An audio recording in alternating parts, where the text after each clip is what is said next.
우리 하나님 말씀을 보도록 하겠습니다. 하나님 말씀 마태복음 19장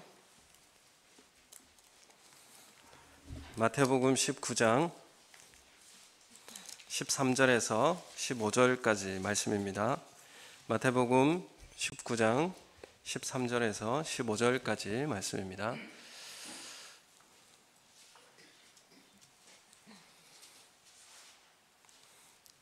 우리 한 목소리로 함께 13절에서 15절까지 함께 읽겠습니다. 시작.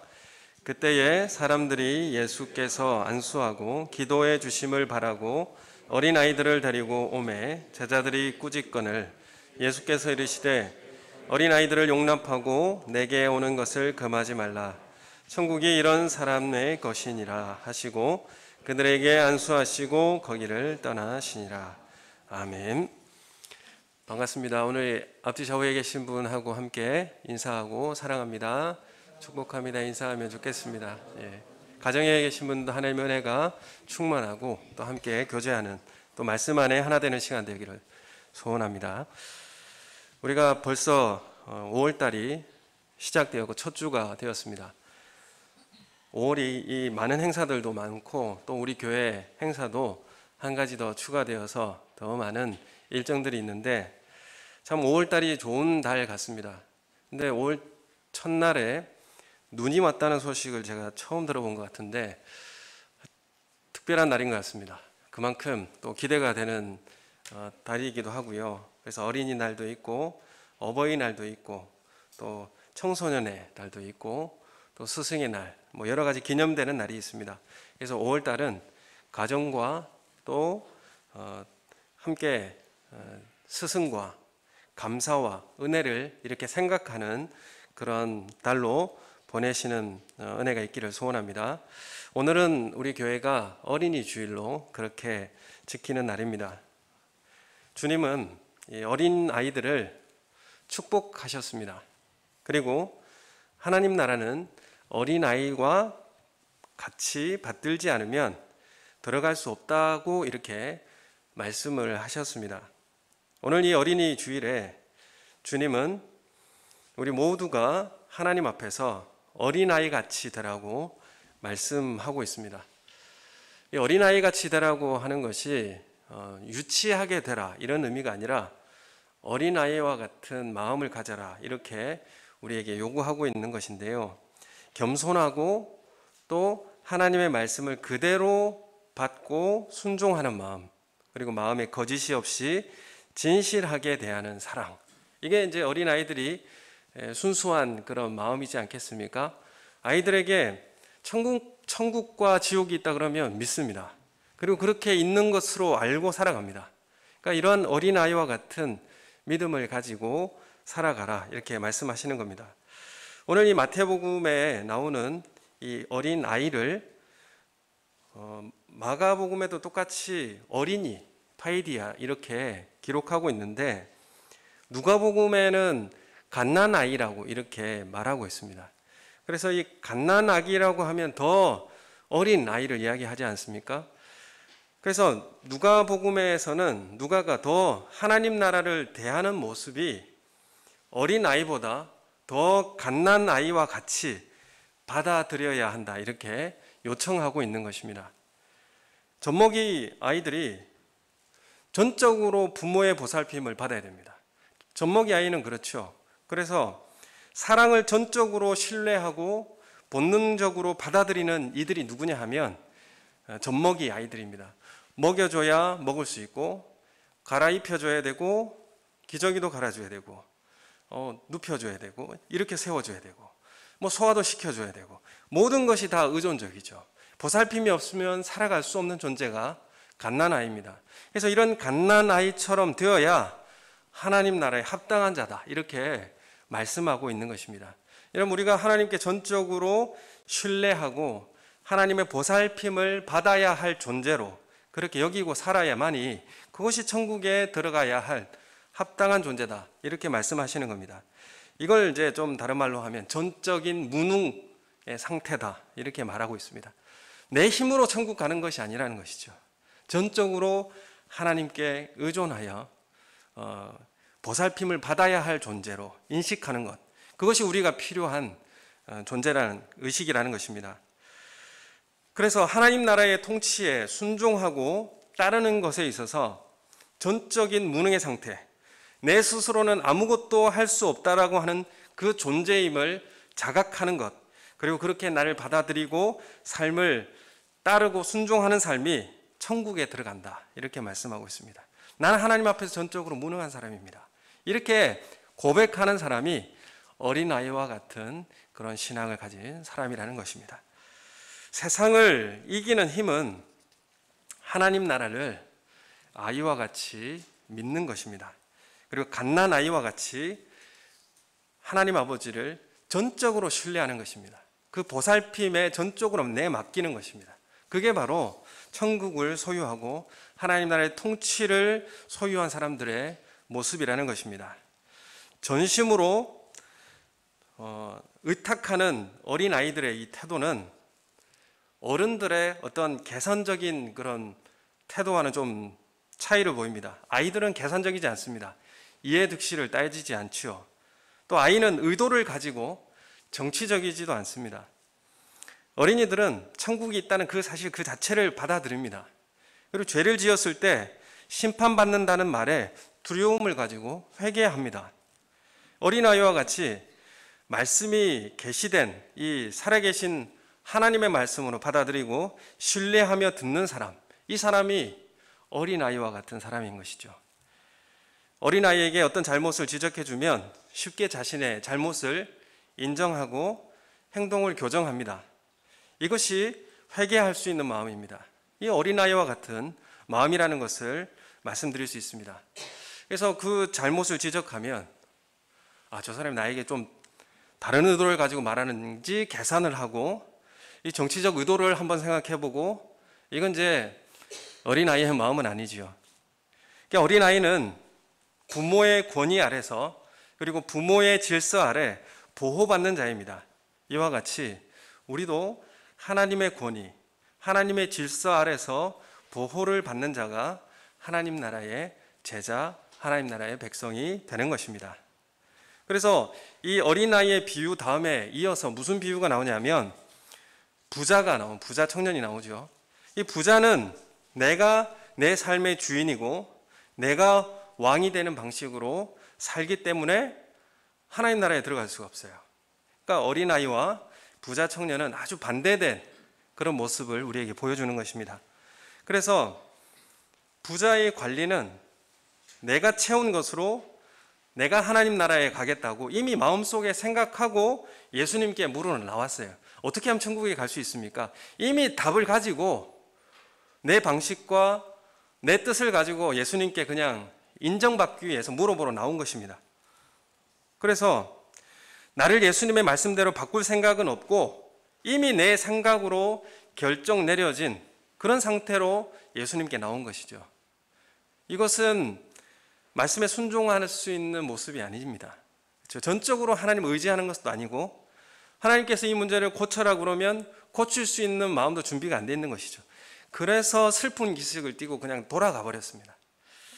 여러분, 우리가 주님의 말씀 앞에서 어린아이와 같이 반응할 수 있는 은혜가 우리 가운데 있기를 소원합니다. 사람들이 예수님께 어린아이를 데리고 나왔습니다. 오늘 말씀해 보면 어린아이들을 안수기도 받게 하고자 예수님께 데리고 나왔습니다. 그리고 안수하여서 기도해 주시기를 바랬습니다. 그런데 제자들이 아이들에게 시간을 내줄 수 있는 가치가 없다고 생각해서 꾸짖어서 보냈습니다. 제자들이 이 아이들에게 기도해 주는 것이 다른 일보다 덜 중요하다고 그렇게 생각하는 것이죠. 어린아이들을 예수님이 안 그래도 바쁜데 예수님이 거기에 일일이 안수기도 해주면 얼마나 시간 낭비입니까?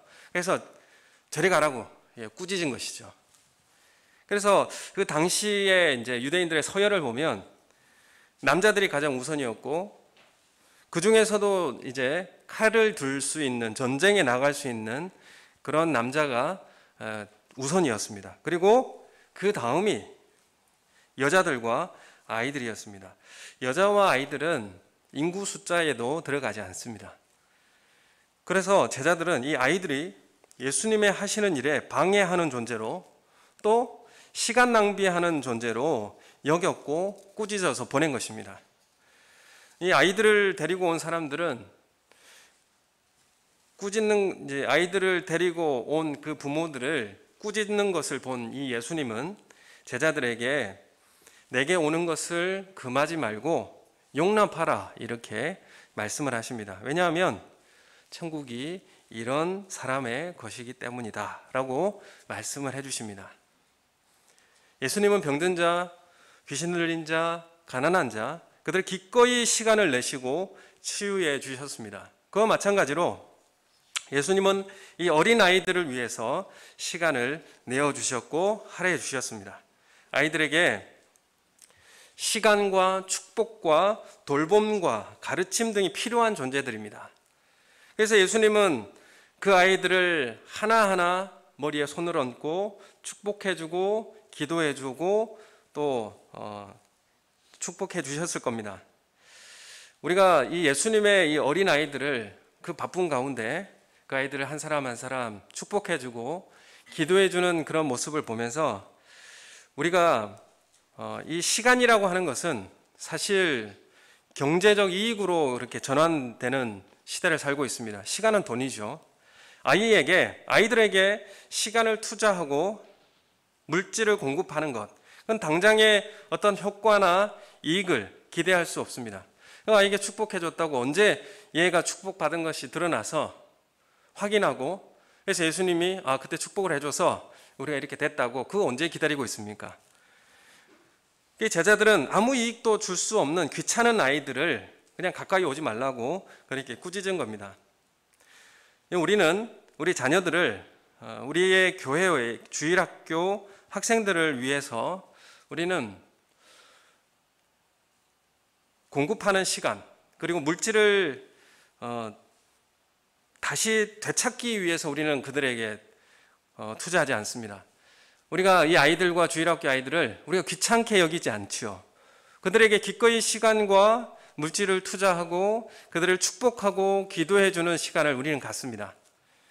우리 교단에 2019년에 목사 계속 교육에서 정은교회의 교육정책을 어떻게 할 것인가에 대한 주제 토론을 한 적이 있습니다. 거기에 이제 통계에서 보면 유년부만 따로 놓고 보면 2011년도만 해도 전체 서울노회가 2011년은 전체 이제 유년부 인원이 366명이었습니다. 근데 2019년에 257명으로 줄었고 작년에 보고는 227명으로 또 줄었습니다. 거의 100명 폭으로 계속 줄고 있는 상황인데 청소년들은 더 큰 폭으로 줄어들고 있습니다.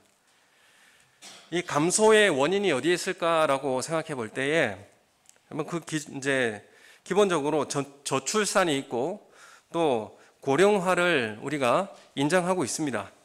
또 사실은 숫자의 판단과 숫자로 인한 성장주의를 우리는 판단 기준을 갖고 있는 것은 아닙니다.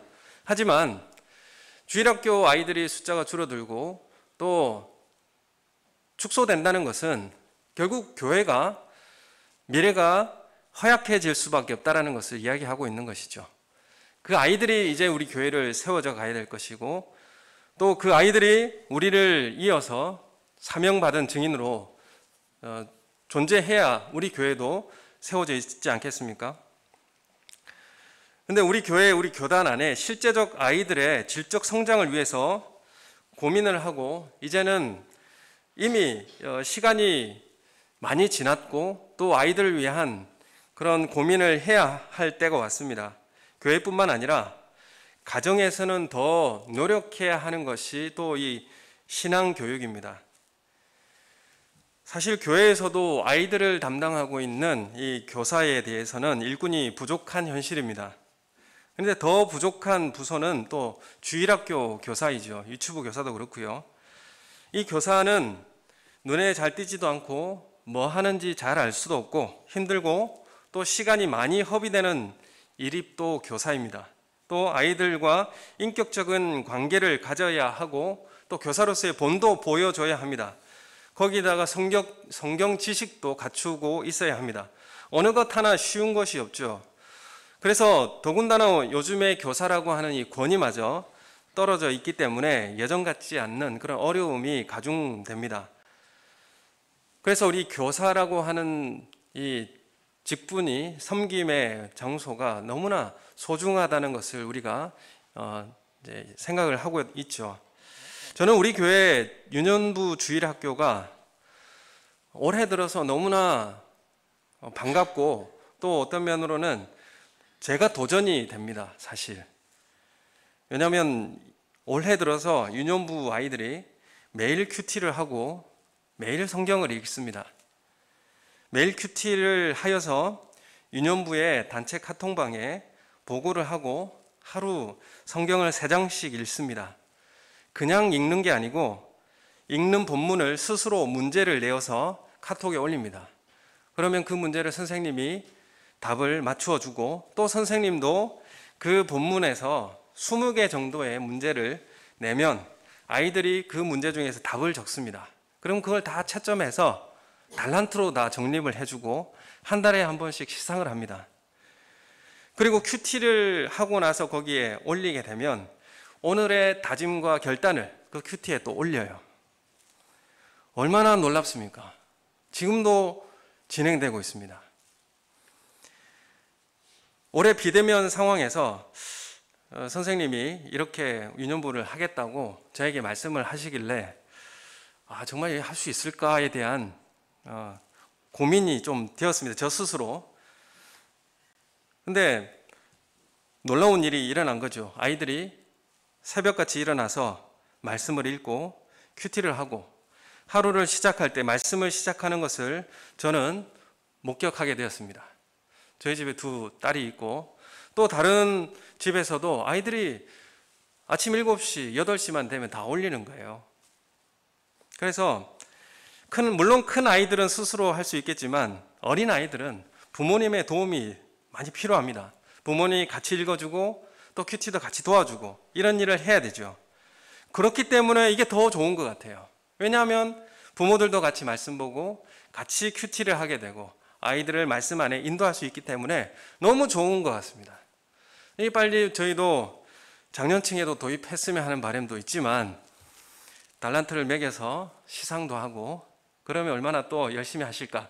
저는 새벽 기도를 유튜브로 올해 처음부터 시작하면서 좀 많이 도전을 받습니다. 사실은 이게 정말 예배를 드릴 수 있고 기도회가 되는 것인가에 대한 개인적으로 궁금증이 있었습니다. 그런데 지금까지 20명 이상 매일 새벽 6시마다 참석하고 계시고 함께 기도하고 있습니다. 그래서 저번 주부터 느끼셨는지 모르겠지만 월요일부터 토요일까지 매일의 기도 제목을 달리해서 각 요일마다 기도 제목을 올리고 같이 기도합니다. 그래서 우리 성도님들도 함께 이 기도에 동참해 주셨으면 좋겠습니다. 매일 요일마다 기도 제목을 바꾸고 함께 한 자리에, 그 자리에서 기도하는 자리를 가졌으면 좋겠습니다. 그래서 우리 아이들이 부모님과 함께 큐티하고 말씀을 보고 스스로 말씀에 대한 문제를 내고 또 거기에 대한 질문을 하고 답을 맞추고 얼마나 공부가 잘 되고 성경적으로 지식이 쌓이게 되겠습니까? 우리가 아이들을 영어 공부나 수학 공부를 할 때에 시간을 내서 문제를 풀어주고 가르쳐주곤 합니다. 그런데 우리가 가정에서 아이들의 신앙을 위해서 시간을 투자하고 노력을 하고 있는가? 예수님은 바쁜 와중에 그 아이들을 한 사람 한 사람 안수해주고 기도해 주었습니다. 저도 이 부분에 대해서 자유롭지 못합니다. 저도 바쁘다는 핑계가 또 아이들을 같이 큐티하지 못하게 되고, 또 큰딸이 먼저 일어나서 큐티하고 있는데 저는 잘 때도 있습니다. 참 제가 이런 말을 하기도 좀 그렇지만 정말 우리가 가정에서 다른 공부는 우리가 철저히 시키고 시간을 투자하는데 성경 공부나 큐티에 대해서 아이들에게 지도하고 시간을 내고 있는가? 우리 부모님들이 이 문제에 함께 참여해 주셔야 됩니다. 부모님들이 함께 해주셔야 자녀들이 교육이 신앙교육으로 성장할 수 있는 것입니다. 예수님은 어린아이들이 안수기도 받는 것에 대해서 기꺼이 영접해 주었고 급한 일이 있어도 하나하나 다 손을 얹고 축복해 주었습니다. 우리 가정의 자녀들이 이러한 축복 가운데 성장하는 우리 주일학교 아이들이 되었으면 좋겠습니다. 우리 가정에서 자녀들을 축복해 주십시오. 그리고 축복 기도를 해 주십시오. 아버지는 자녀들에게 머리에 손을 얹고 축복 기도를 항상 해 주십시오. 그래서 이 노아와 아브라함과 이삭과 야곱과 요셉의 이 시대를 보게 되면 자녀들에게 축복하는 대로 그 자녀들의 생애가 결정되었습니다. 저주하면 저주하는 대로 자녀와 그 후손의 삶이 결정되었습니다. 이삭이 야곱을 축복하죠. 전능하신 하나님이 내게 복을 주어 너로 번성하게 하사 너로 여러 민족을 이루게 하시고 아브라함에게 허락하신 그 복을 다 주시기를 원하노라. 이 말씀대로 야곱은 요셉의 자녀들을 또 만나게 됩니다. 또 그 자녀들을 다 그 축복의 메시지대로 다 거두게 됩니다. 또 이 야곱은 요셉의 자녀들을 만나게 되죠. 그때 야곱은 기력이 쇠하고 병상에 누워 있었지만은 야곱은 요셉의 두 아들을 자신에게 데리고 왔다는 소식을 듣고 그 노년에 힘든 상황에도 일어나서 그 요셉의 두 아들 에브라임과 므낫세에게 손을 얹고 입을 맞추고 그들에게 안수하고 축복 기도를 합니다. 그 축복 기도는 그대로 이루어졌습니다. 여러분, 우리는 우리의 자녀들에게 축복하고 또 너는 못해, 너는 안 돼 이렇게 말하는 것보다 그 아이의 가능성을 도와주고 또 그 아이가 어떻게 자라갈 것을 축복하며 기도해 줄 수 있는 그런 우리 부모님들이 되었으면 좋겠습니다. 우리 교회에서도 우리 자녀들을 바라볼 때에 그런 마음으로 축복해 주는 그런 은혜가 있기를 소원합니다. 시간을 내주고 물질을 내어주어서 그 아이들이 우리 교회 안에서 뿌리를 내리고 신앙으로 성장할 수 있는 그런 다음 세대로 성장하기를 소원합니다. 여러분, 우리는 우리 자녀를 무엇으로 키우고 무엇을 물려주고 싶으십니까? 이스라엘이 출애굽하여 40년 동안 매일매일 광야를 걸어가면서 하나님께 구한 것이 있었습니다. 먹는 것, 육적인 양식을 구했습니다. 그래서 하나님은 매일 만나주시고 메추라기를 내려주셨습니다. 그리고 그것을 먹었던 광야 1세대 사람들은 다 광야에서 죽었습니다. 우리는 이 세상에서 다른 사람보다 더 많은 것을 누려도 더 좋은 것을 먹어도 우리의 육체는 다 죽습니다. 하나님께서 약속하신 이 가나안 땅 그 말씀을 믿지 않을 때에 영의 사람이 되지 않을 때에 육신의 삶을 살아간 그 사람들은 다 광야에서 죽었습니다. 우리는 우리 자녀들에게 무엇을 교육하고 무엇을 알게 해줘야 되겠습니까? 육신적으로 먹는 것, 육적인 어떤 삶의 그런 것들을 가르쳐 줄 것인가? 아니면 영적인 것을 가르쳐 줄 것인가? 하나님 나라의 영원한 생명을 가르쳐 줄 것인가? 이런 우리 가정, 우리 교회는 선택을 해야 합니다. 우리의 자녀들을 영의 사람으로 키워야 되지 않겠습니까? 천국을 가르치고 예수 그리스도를 가르치고 신앙을 전수해서 살아있는 동안에 영원한 생명을 소유하고 예수 그리스도를 주로 시인하는 그런 자녀들로 세워갈 수 있도록 양육하는 우리 교회와 가정이 되기를 예수님의 이름으로 소원합니다. 갈라디아서 6장 8절에 보면 자기 육체를 위하여 심는 자는 육체로부터 썩어질 것을 거두고 성령을 위하여 심는 자는 성령으로부터 영생을 거두리라. 아멘. 이렇게 말씀하고 있습니다.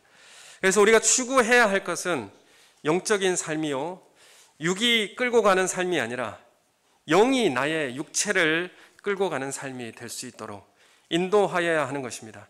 우리 이 땅에 살아가는 육신적인 모습뿐만 아니라 우리의 너머에 영원한 삶이 있다는 것을 자녀들에게 가르쳐주고 무엇을 추구하며 살아야 할 것인지를 바로 알려주는 신앙의 그런 모습이 되기를 소원합니다.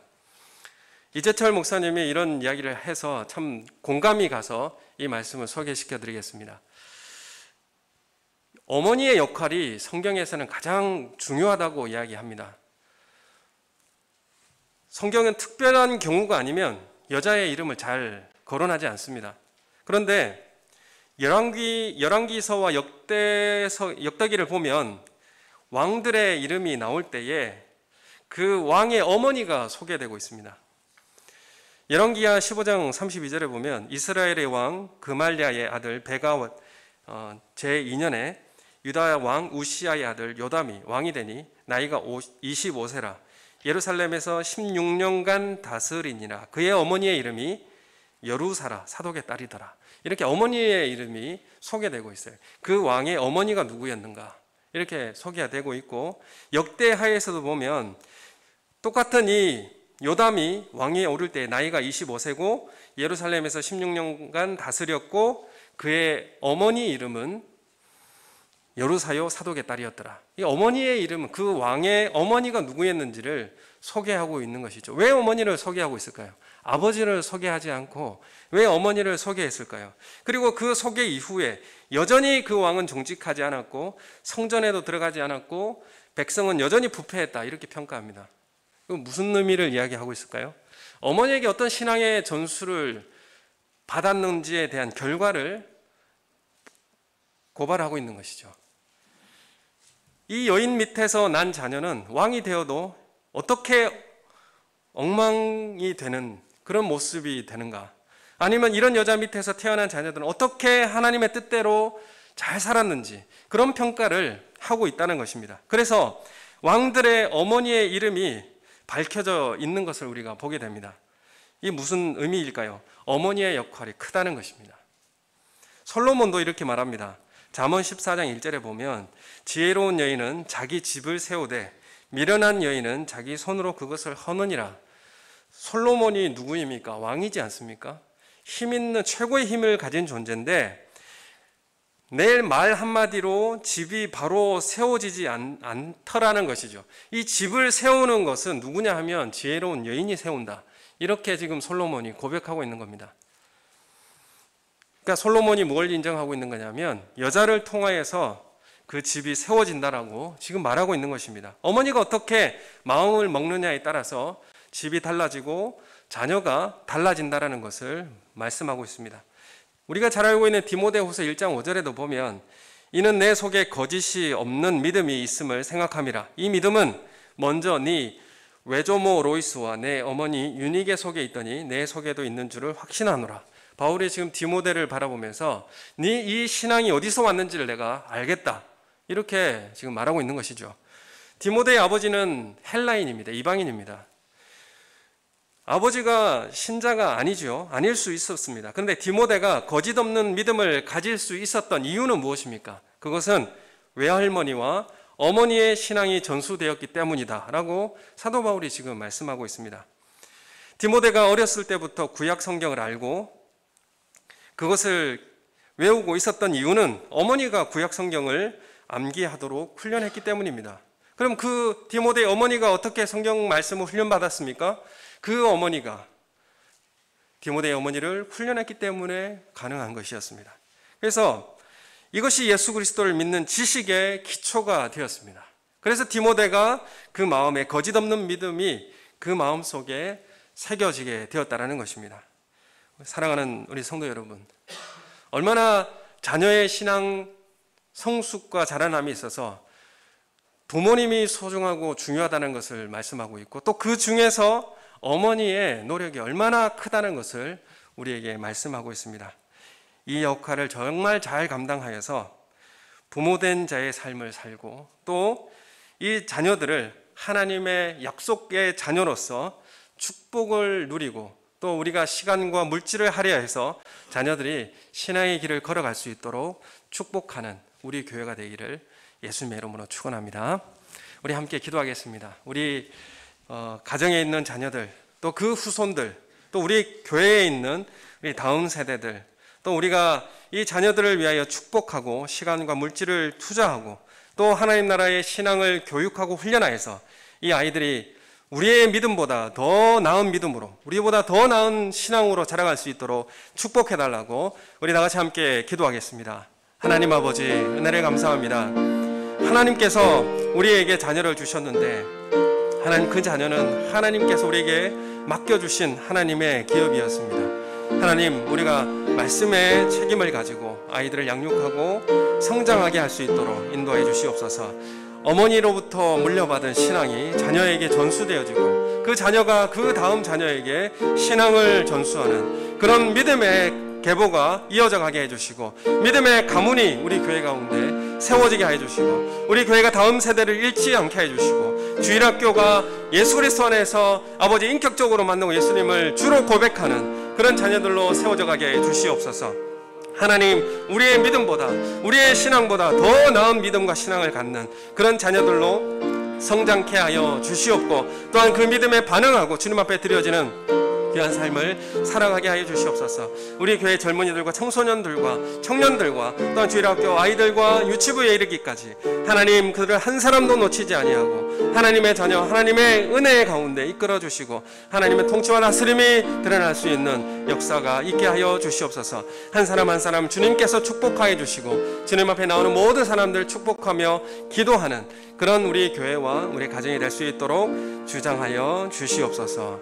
감사함을 드리옵고 예수님 이름으로 기도드립니다. 아멘.